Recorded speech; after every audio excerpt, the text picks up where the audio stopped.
السلام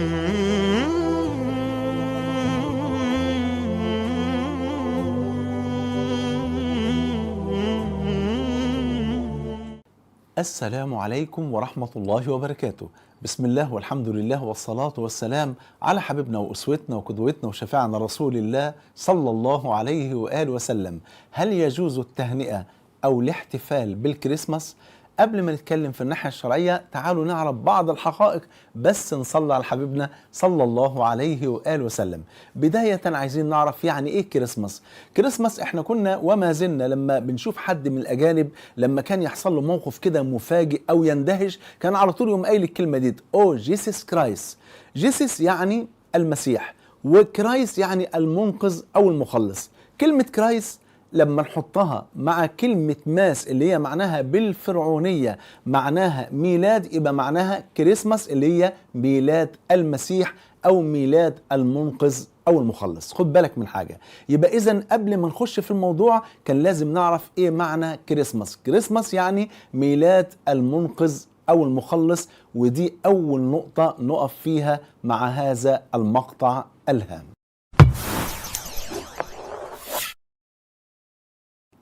طيب ده معنى كلمة كريسماس، يعني ميلاد المسيح أو ميلاد المنقذ أو المخلص. طب إيه علاقة الشجرة باحتفالات الكريسماس؟ الأصل إن الشجرة ديت ليس لها أي علاقة بميلاد المسيح عليه السلام. أمال إيه حكايتها؟ أول ما ظهرت الشجرة ديت ظهرت في ألمانيا قبل ميلاد المسيح نفسه، يعني قبل ميلاد المسيح نفسه عليه السلام كانت الشجرة دي موجودة في ألمانيا.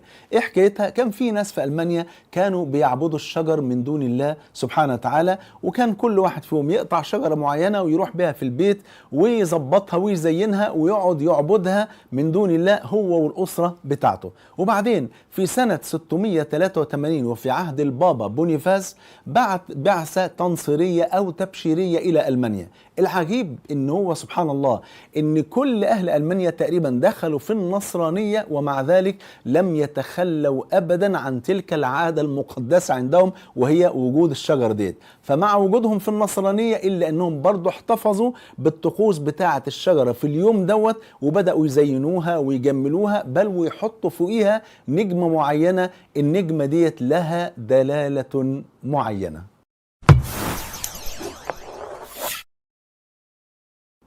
أما عن النجمة اللي بيحطوها فوق شجرة الكريسماس فدي بترمز إلى النجمة التي كانت سببا في دلالة الثلاثة من المجوس اللي ذهبوا إلى مكان ميلاد المسيح.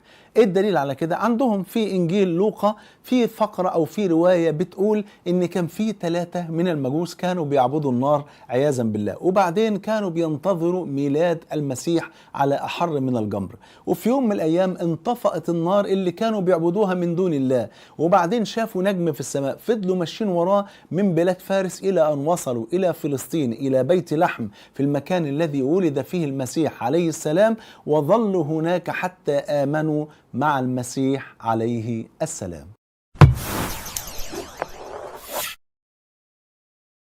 كده عرفنا معنى الكريسماس وعرفنا موضوع الشجرة والنجمة اللي بتوضع فوق الشجرة. طيب ازاي بقى انتشر موضوع الشجرة بتاعت الكريسماس في كل بلاد العالم؟ سبب انتشار هذا الموضوع واحدة اسمها شارلوت. شارلوت دي كانت ألمانية وكانت زوجة ملك بريطانيا اللي هو جورج الثالث. في عام 1820 اخترع العالم الكبير اللي هو لويس ديجار اخترع التصوير الفوتوغرافي، وهي طبعا بما انها ألمانية ما زالت محتفظة بتلك العادة اللي هي موضوع الاحتفاظ بالشجر ديت، فاتصورت جنب الشجرة وانتشر هذه الصورة بين الناس، فبدأ الناس في ذلك الوقت ينتشر ما بينهم الاحتفاظ بالشجرة في يوم الاحتفال بتاع الكريسماس. تمر يا حبيبي الحرب العالمية الأولى والحرب العالمية الثانية وتهزم ألمانيا، وبعدين يبتدي عدد كبير جدا من الألمان يهاجروا إلى كل بقاع الأرض، ومن ضمن البلاد اللي هاجروا إليها هاجروا إلى أمريكا. طبعا لحد هذه اللحظة شجرة الكريسماس لا وجود لها في أمريكا. وصل الألمان إلى أمريكا ومعاهم العادة بتاعتهم ديت، عادة الاحتفاظ بالشجرة في يوم الكريسماس. بدأ الأمريكان يلقطوا منهم العادة دي لحد ما انتشرت موضوع الكريسماس دي أو شجرة الكريسماس في المجتمع الأمريكي. العجيب ان امريكا نفسها اصدرت قانون بمنع الناس من الاحتفال بالكريسماس مع وجود الشجره، يعني بيحتفلوا بالكريسماس بس من غير الشجره، تمام. كانت اصدرت قانون بمنع الاحتفال مع وجود الشجره لانها كانت في نظرهم عاده وثنيه كانت موجوده عند الالمان. بل والأعجب من ذلك إن بابا الفاتيكان نفسه في إيطاليا كان بيقول وما زال بيقول إن الاحتفال بعيد الميلاد جاهلية ولا وجود له في الإنجيل. سبحانك يا ربي، تخيل، وشهد شاهد من أهلها. طيب تعالوا بقى نرجع لموضوعنا، هل يجوز التهنئة والاحتفال بالكريسماس أم لا؟ ده اللي احنا هنعرفه بعد الفاصل. يبقى إذن هل يجوز إن أنا أهنئ غير المسلمين بما يسمى بأعياد الكريسماس فضلا عن إن أنا أشارك بنفسي في تلك الأعياد؟ والجواب أن ذلك لا يجوز، لأن العيد ده مرتبط بعقيدة فاسدة، وهو أنهم يحتفلون بميلاد الله اللي هو المسيح عليه السلام، بالنسبة لهم يعتبرونه أنه الله. أما إن أنت تهنئ غير المسلمين بمناسبتهم السعيدة هذا يجوز. يعني لو أنا ليا جار نصراني ومثلا ابنه نجح أو بنته نجحت أو ابنه اتجوز أو بنته اتجوزت أو جاله خبر يسره، لا مانع عندي أبدا إن أنا أهنئه بنجاح ابنته وبزواج ابنه وإلى غير ذلك من المناسبات الحياتية. أما إن أنا أهنئه بعيد مرتبط بعقيدة فاسدة فهذا لا يجوز، والنبي صلى الله عليه وسلم لم يفعل ذلك، وهو الأسوة والقدوة. والأخطر من ذلك أن الله عز وجل قال كما في الحديث القدسي الذي رواه البخاري، قال: شتمني ابن آدم وما ينبغي له أن يشتمني، أما شتمه إياي فقوله إن لي ولدا وأنا الله الأحد الصمد لم ألد ولم أولد ولم يكن لي كفوا أحد. الله أكبر. هذا قول عظيم أن يقال إن هذا ميلاد الله. هذا القول تكاد السماوات يتفطرن منه وتنشق الأرض وتخر الجبال هدا أن دعوا للرحمن ولدا. العجيب ان انت لا يمكن ان تستطيع ان تحدد موعد ميلاد المسيح، حتى هم نفسهم مختلفون في ميعاد ميلاد المسيح عليه وعلى نبينا افضل الصلاة والسلام. الأعجب من كل هذا إن هذا الاحتفال أصلا ليس في دينهم ولا في معتقدهم، ودي مفاجأة يمكن تسمعوها لأول مرة. تخيلوا حضراتكم إن هم في دينهم ومعتقدهم أن هذا ليس في دينهم أصلا، موضوع الاحتفال بالكريسماس أي ميلاد المسيح أو ميلاد المنقذ والمخلص. وذكرت لكم قول بابا الفاتيكان أنه قال أن هذا الأمر ليس في دينهم، يعني ليس في معتقدهم. فإن كان لا يجوز لك أيها المسلم إن أنت تتبع مسلما قد أحدث بدعة في دين الإسلام، فهل يجوز لك أن تتبع غير مسلم قد أحدث بدعة في دينه هو؟ سبحانك يا ربي. إن كان لا يجوز لي أنا كمسلم أن أنا أتبع واحد مسلم عمل بدعة في الإسلام، فهل يجوز لي أن أنا أتبع واحد في بدعة أحدثها في دين غير ملة الإسلام؟ فإن هذا لا يجوز أبدا. لكن الأصل مش معنى أن أنا لا يجوز لي أن أنا أهنئه بعيد الكريسماس أو ما يسمى بعيد الكريسماس إن أنا أتعامل معه معاملة سيئة. كلا، فديننا، وخد بالك وحط تحتها 1000 خط، ديننا يأمرنا بل يوجب علينا أن نتعامل مع هؤلاء الناس بالقسط والإحسان والبر بفضل الله. قال جل وعلا: لا ينهاكم الله عن الذين لم يقاتلوكم في الدين ولم يخرجوكم من دياركم أن تبروهم وتقسطوا إليهم إن الله يحب المقسطين. فإذا أنا لو تعاملت مع واحد من أهل الكتاب لا أظلمه، لا أخدعه، لا أخونه، لا آكل ماله، لا أنتهك عرضه، لا أفعل معه أي شيء يغضب المولى عز وجل سبحانه وتعالى.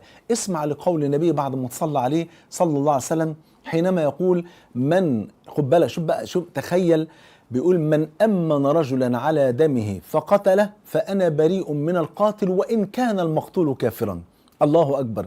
وقال صلى الله عليه وآله وسلم: من ظلم معاهدا، خد بالك واحد من أهل الكتاب معاهدا في هذه البلد أو في أي بلد، من ظلم معاهدا لم يرح يوم القيامة رائحة الجنة، لن يجد رائحة الجنة. في عدل أعظم من كده؟ بل بالعكس، أنا في مناسباته العادية أجامله وأهنئه إلى غير ذلك.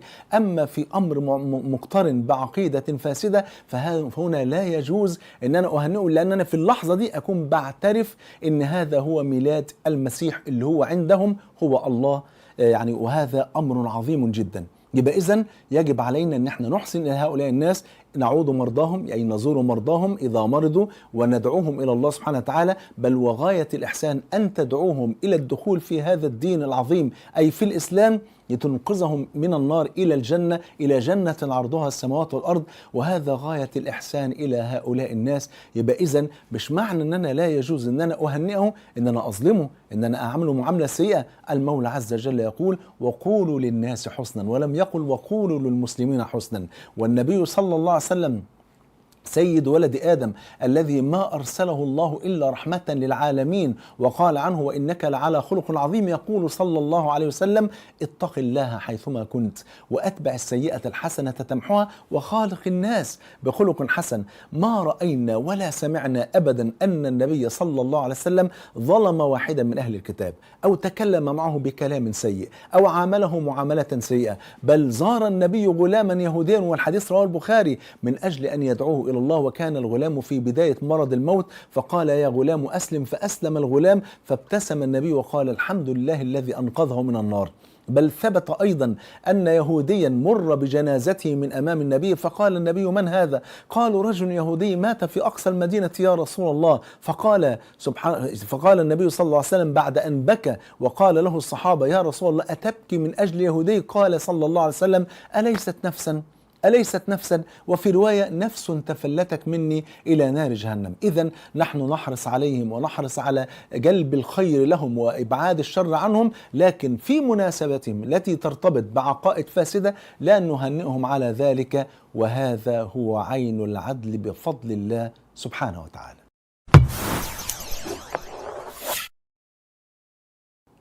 أما عن سبب نزول الآية التي ذكرناها قبل ذلك، وهي قول المولى عز وجل لا ينهاكم الله عن الذين لم يقاتلوكم في الدين ولم يخرجوكم من دياركم أن تبروهم وتقسطوا إليهم. كان سبب نزول هذه الآية إن أسماء بنت أبي بكر رضي الله عنهما جاءتها أمها قتيلة بنت عبد العزى، وكانت كافرة، قدمت إلى مكة راغبة، وكان معها بعض الهدايا لأسماء بنت أبي بكر. فأسماء بنت أبي بكر يعني تحرجت من هذا الأمر، فذهبت واستشارت النبي صلى الله عليه وسلم، فلم يمنعها النبي أن تصل أمها. خد بالك، والصلة غير الموالاة. قال جل وعلا وإن جاهداك عن الأب والأم وإن جاهداك على أن تشرك بي ما ليس لك به علم فلا تطعهما، ولكن في المقابل وصاحبهما في الدنيا معروفة. الله أكبر. أما الموالاة فنهانا الله عز وجل عنها. قال جل وعلا ومن يتولهم منكم فإنه منهم. والنبي صلى الله عليه وسلم نهانا عن ذلك صلى الله عليه وآله وسلم. والحقيقة ان التقليد اللي بيقوم به بعض الشباب وبعض البنات بكل أسف ده صورة من صور الموالاة. لما نقلد الكفار في مشيتهم وأكلهم وشربهم وحلقة شعرهم ولا تسريحة شعرهم، واخد بالك، وفي حياتهم وفي عاداتهم وتقاليدهم، دي صورة من صور الموالاة. وأنا أسأل سؤال لكل أحبابي اللي قاعدين بيسمعوني، عمر واحد فينا شاف واحد يهودي أو نصراني جه في عيد الأضحى وراح جايب أضحية وذبحها تقربا إلى الله؟ ما حصلش. طب عمرك شفت واحد يهودي أو نصراني جه في عيد الفطر أو جه في شهر رمضان وعمل نفس اللي احنا بنعمله، سواء كان من عبادة أو حتى من الطقوس والعادات كتعليق الفوانيس ولا الزينة ولا أي حاجة؟ ما حصلش. طب إذا كان هم لا يحتفلوا بأعيادنا فلماذا نحتفل نحن بأعيادهم؟ دي مسألة عجيبة جدا الحقيقة. والعجيب في الموضوع إن بعض النصارى نفسهم بيستغربوا هو ليه المسلمين بيحتفلوا بالكريسماس رغم إنه أمر خاص بينا إحنا مش خاص بيهم هم. فهم نفسهم بيتعجبوا. فعايزك تعتز بدينك، لا تقلد أحدا، دينك أعظم الأديان بفضل الله. قال عمر بن الخطاب لقد كنا أذل قوم فأعزنا الله عز وجل بالإسلام فمهما ابتغينا العزة في غيره أذلنا الله. السؤال الأخير، ممكن واحد يسألني أو واحدة تسألني طيب يا شيخ محمود احنا لن نهنئ احدا بالاعياد اللي مرتبطه بعقيده فاسده، وفي نفس الوقت لن نحتفل نحن لا بعيد الكريسماس ولا بتلك الاعياد اللي مرتبطه بعقيده فاسده. طيب هل يجوز بقى في ليله الكريسماس تمام ان احنا نقوم نصلي قيام الليل طول الليل ونقرا قران ونحيي تلك الليله؟ اقول لك ايضا لا يجوز. لا يجوز تعظيم هذه الليله لا بمعصيه ولا بطاعه، الا في حاله واحده، الا اذا كنت انت متعود على الطاعه دي، اتكلم عن الطاعه، الا اذا كنت متعود على قيام الليل طول السنه، فيبقى جميل جدا ان انت تقوم الليل في هذه الليله ايضا زي ما بتقوم الليل في باقي ايام السنه. اما ان انت تخص هذه الليله بقيام او بقراءه قران او باذكار او بسهر على طاعه فهذا لا يجوز. فالافضل لك ان كنت لا تقوم الليل طوال السنه، الأفضل لك أن تنام في تلك الليلة، وإن كنت تقوم طوال السنة فالأفضل لك أن تقوم في تلك الليلة. المهم حبايبي إن احنا في النهاية ليس معنى إن احنا بنقول إن احنا لا نهنئهم على هذا العيد المرتبط بعقيدة فاسدة، ليس معنى ذلك إن احنا نظلمهم أو نعاملهم معاملة سيئة، بل نعاملهم أحسن معاملة ونريهم أخلاق النبي محمد صلى الله عليه وسلم، ونحسن إليهم ونعينهم على أمر دنياهم وندعوهم إلى الله سبحانه وتعالى بكل رحمة وبكل رفق. ما كان الرفق في شيء إلا زانه، وما نزع الرفق من شيء إلا شانه. يعني ده كان بعض الخواطر حول الاحتفال بما يسمى بعيد الكريسماس. أنا بحبكم في الله، اللهم صل وسلم وبارك على حبيبنا محمد صلى الله عليه وسلم. بحبكم في الله، والسلام عليكم ورحمة الله وبركاته. يسر مكتبة الصفا أن تقدم للأمة الإسلامية أكبر مفاجأة في هذا العام، كتاب شرح رياض الصالحين للشيخ الدكتور محمود المصري أبو عمار. أكثر من 1900 حديث تم شرحها بأسلوب سهل وميسر في 7 مجلدات فاخرة. شرح رياض الصالحين هدية للعلماء وطلبة العلم ولعامة المسلمين، كتاب لا يستغني عنه بيت مسلم أبدا. للحصول على الكتاب يرجى الاتصال بالأرقام التالية: 010 20 10 2300، أو اتصل على 010 20 10 2400.